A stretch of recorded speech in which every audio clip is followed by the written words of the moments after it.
और चलिए नामांकन के बाद सीएम सैनी क्या कुछ कह रहे हैं आपको सुनाते हैं। ये भारतीय जनता पार्टी गंभीरता से विचार करती है और समय आने पर हर कार्यकर्ता का सम्मान भारतीय जनता पार्टी करती है। मैं उसी का उदाहरण हूँ, श्यामलाल बंसल जी उसी के उदाहरण हैं कि जो कार्यकर्ता काम कर रहा है, पार्टी कहीं ना कहीं उसके बारे में मंथन विचार कर रही है और समय आने पर उसका उचित सम्मान भी होता है। श्यामलाल जी ने और इनके साथ हमारे पंचकुला के वार्ड पार्षदों ने 20 वार्ड पार्षदों ने नामांकन भरा है और मैं सभी को बहुत बहुत बधाई देता हूं, शुभकामनाएं देता हूं। मां मनसा की ये पवित्र भूमि और जिस भूमि पर गुरु गोविंद सिंह जी के चरण कमल पड़े, नाडा साहिब, मां चंडी की ये धरती, मैं इसको प्रणाम करता हुआ मैं श्यामलाल जी और इनकी पूरी टीम जो 20 पार्षद हैं जिन्होंने नामांकन आज भरा है, मैं उनको बहुत बहुत बधाई देता हूं, शुभकामनाएं देता हूं। और पूरे हरियाणा प्रदेश के अंदर जो मैंने कहा है कि 3 निगम के चुनाव हैं, 3 के 3 हमारे मेयर, 1 नगर परिषद का चेयरमैन, 3 नगर पालिकाओं के चेयरमैन और उनकी पूरी टीम जीत करके कमल का फूल, ये डबल इंजन की सरकार ट्रिपल इंजन में तब्दील होगी। और मोदी जी के नेतृत्व में जो विकास की एक गति चली है हरियाणा प्रदेश में, हमारी डबल इंजन की सरकार उन योजनाओं को निरंतर धरातल पर उतारने का काम कर रही है। इनमें भी हम कोई विकास की कोर कसर नहीं छोड़ेंगे। पिछले 11 वर्षों में आप देख रहे हैं हरियाणा किस गति से बदला है, गरीब व्यक्ति तक लाभ पहुंचा है। मैंने विधानसभा में 1 साल पहले हरियाणा प्रदेश के लोगों के साथ 217 संकल्प किए थे। 217 संकल्पों में से 63 संकल्प हमारी सरकार ने पूरे किए हैं। आप देख रहे हैं महत्वपूर्ण संकल्प हैं, चाहे बहनों की रसोई में जिन परिवारों की इनकम 80 है, 500 रुपए का गैस का सिलेंडर पहुंचाने की बात है, चाहे बहनों को 2100 रुपए लाडो लक्ष्मी योजना के तहत देने की बात है, चाहे आयुष्मान योजना के तहत 27 लाख परिवारों को इलाज के तहत राशि देने की बात है, और चाहे मेरे किसान की फसल को MSP पर खरीदने की बात है, और चाहे मेरे किसान की जो फसल थी उसका अगर खराबा होता था उसके मुआवजे की 100% की गारंटी देने की बात हो। और साथियों उसी प्रकार जैसे हमने प्रजापत समाज को जावा पजावा की जमीन, क्योंकि वो लंबे समय से वहां पर अपने बर्तन नहीं बना सकते थे, आदरणीय प्रधानमंत्री जी के उस संकल्प को आगे बढ़ाने का काम किया है कि जो अपने हाथ से बनी वस्तुएं हैं उनका हम उपयोग भी करें, उनको बढ़ावा दें, और उसी के तहत हमने उस जमीन को देने का काम किया है। आज हर वर्ग के लिए, चाहे युवाओं को रोजगार देने की बात हो, गरीब परिवार का बच्चा भी हमारी सरकार के अंदर बिना पर्ची बिना खर्ची के नौकरी लग रहा है। अभी भी 5700 हमारे पुलिस के नौजवान, उनका PMT चल रहा है, और उसके साथ साथ और 9,500 ऐसे बच्चे हैं जिनके इंटरव्यू हो रहे हैं। लगभग 13,500 के करीब अभी भी बच्चों की भर्ती प्रक्रिया पर काम चल रहा है। आने वाले समय के अंदर इसको और तेज करने का काम हमारी सरकार करेगी ताकि हर व्यक्ति को उसका उचित सम्मान और मान मिले। भारतीय जनता पार्टी मोदी जी के नेतृत्व में साथियों हर व्यक्ति के सम्मान को लेकर के काम कर रही है।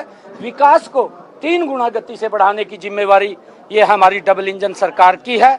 मैं चाहूँगा, मैं पंचकुला के लोगों से, अंबाला के लोगों से, सोनीपत के लोगों से, रेवाड़ी के लोगों से, और धारूहेड़ा के लोगों से, और हमारे सांपला के लोगों से, और उकलाना के लोगों से मैं आग्रह करूंगा कि आप एक मुश्त होकर के कमल का फूल खिलाने का काम करें। विकास की गति को बढ़ाना ये हमारी सरकार की जिम्मेवारी है, कोई कोर कसर हम नहीं छोड़ेंगे। पत्र को लेकर के निगम चुनाव में भी कमेटी जो है वो बनाई गई है, उसको लेकर कब तक हमने स्टेट स्तर के ऊपर भी विपुल गोयल जी के नेतृत्व में जो हमारे स्थानीय निकाय मंत्री हैं, उनके साथ एक टीम को लगाया है और उसके साथ साथ हमने हर निगम का भी वो अपना संकल्प पत्र यहाँ की समस्याओं को ध्यान में रख करके बनाएं।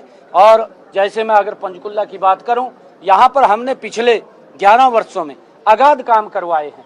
आज चाहे पंचकुला की ब्यूटिफिकेशन को लेकर के हो और चाहे टेंडर के अंदर जिनके टेंडर हो चुके हैं उनके ऊपर भी काम चल रहा है, उन लगातार जल्दी ही पूरे हो जाएंगे। चाहे यहाँ ड्रेन के ब्यूटिफिकेशन की बात हो, पार्कों के ब्यूटिफिकेशन की बात हो, लगातार है और भी इसको गति का काम हम आगे करेंगे। पश्चिम बंगाल में रिकॉर्ड वोट हुई है, भाजपा का कमल खिलेगा पश्चिम बंगाल में। देखिए, वहाँ के लोगों ने जो वोट दिया है उस वोट से ये सीधा संकेत बंगाल के लोगों ने दिया है कि नरेंद्र मोदी जी के नेतृत्व में बंगाल कमल के फूल की अब वहाँ पर सरकार बनाएगा और बंगाल भी अब विकास के मामले में पीछे नहीं रहेगा। हमारा बंगाल भी ये विकसित बंगाल बनेगा और उसको लेकर के जो वोट वहाँ पर आए हैं, इतनी भारी मैंडेट वहाँ लोगों ने दिया है, घरों से निकल करके दिया है, वो सरकार के प्रति जो रोष है, क्योंकि वहाँ पर जिस प्रकार का कम्युनिस्ट का तांडव था और वहाँ के लोगों ने बड़ी मुश्किल से उस तांडव से 35 साल बाद पेंडा छटवाया था, उस बड़ा तांडव ये वहाँ पर ममता बनर्जी ने किया है। अब लोग चाहते हैं कि लोग विकास चाहते हैं, लोग तांडव नहीं चाहते और उन्होंने निर्णय कर लिया है कि मोदी जी के नेतृत्व में बंगाल में भयमुक्त सरकार, विकासशील सरकार और भ्रष्टाचार मुक्त सरकार बनाने का काम करेंगे। उसके लिए इतना बड़ा मैंडेट वहाँ के लोगों ने दिया है और वहाँ कमल का फूल खिले। दूसरी पार्टियां भी चुनावी मैदान में है, कांग्रेस की तरफ से भी, हालांकि सोनीपत प्रत्याशी है, उनके चुनाव पर्चा वापस लेने को लेकर खबरें आई। इनेलो भी दरअसल कांग्रेस को भी धरातल पर दिखाई नहीं दे रहा, क्योंकि इनके पास बताने के लिए कुछ नहीं है। मैं बताता हूँ इनके पास बताने के लिए क्या है। इन पर बताने के लिए है मोदी को गाली देना, सबसे पहले तो भी मोदी ने ये कर दिया, मोदी ने वो कर दिया। दूसरा, डॉक्टर भीमराव अंबेडकर जी ने जो पवित्र संविधान बनाया उसको लेकर के कि अगर सत्ता में आ गए तो खतरा हो जाएगा, ये इस प्रकार के झूठ बोलने का काम कांग्रेस पार्टी कर रही है। कांग्रेस के नीचे जमीन नहीं रही है और इसी कारण से, क्योंकि प्रत्याशी देख रहे हैं, टिकट लेकर के पता लग जाता है जब टिकट मिलता है कि लोगों का रिस्पांस क्या है, क्योंकि कांग्रेस से तो लोग दूर भाग रहे हैं। अपने कार्यकाल में भ्रष्टाचार को बढ़ावा दिया, घोटालों को बढ़ावा दिया और झूठ बोलने का काम किया। अब लोग कांग्रेस पे विश्वास नहीं कर रहे और कांग्रेस से तो लोग दूर जा रहे हैं और इसी कारण से उसको लगा होगा कि भाई नीचे जमीन पे तो कुछ है नहीं, अपना पैसा भी खर्च करेंगे तो बाजने में फायदा है और इस करके उन्होंने उठा लिया होगा। कांग्रेस पलटवार कर रही है कि भाजपा हमेशा महिलाओं को आगे करती है, लेकिन पंचकुला से महिला को क्यों नहीं लाया गया? सबसे दुर्भाग्यपूर्ण है कांग्रेस का इस प्रकार की बात कहना, क्योंकि लंबे समय से नारी शक्ति वंदन बिल अगर रोकने का काम किसी ने किया वो कांग्रेस पार्टी ने किया है। आदरणीय मोदी जी ने लगातार महिलाओं को सम्मान और सशक्त करने का काम 2014 से आदरणीय प्रधानमंत्री जी कर रहे हैं। बेटी बचाओ बेटी पढ़ाओ से ये शुरुआत की थी और वहां से जब ये शुरुआत की नारी शक्ति वंदन बिल की महिलाओं को इस देश के विकास के अंदर उनकी महत्वपूर्ण भूमिका हो, ये बिल लेकर के आए थे, अधिनियम लेकर के आए थे। कांग्रेस नहीं चाहती कि महिलाओं को सशक्त किया जाए, कांग्रेस नहीं चाहती कि गरीब व्यक्ति को सशक्त किया जाए। गरीब के लिए जो योजना बनी है मोदी जी ने, कांग्रेस ने उन मोदी जी की योजनाओं का विरोध किया है। एक भी ऐसी योजना नहीं है मोदी जी ने जो लॉन्च की है कि उसका विरोध कांग्रेस ने ना किया हो। मैं पूछना चाहता हूं, आप कहें आप गाली दें, परंतु ये तो बता दें जिनका लाभ थारे को भी मिल रहा है, कांग्रेस को भी मिल रहा है, कांग्रेस के नेताओं को भी उनका लाभ मिल रहा है, उनकी तो प्रशंसा करें, कम से कम कुछ तो करना चाहिए। आज लोग इस बात की चर्चा कर रहे हैं, इनका खाता कहीं कोई खुलने वाला नहीं है, अब तो वार्ड में भी नहीं है, वार्ड वाला भी साफ हो लिया इनका काम।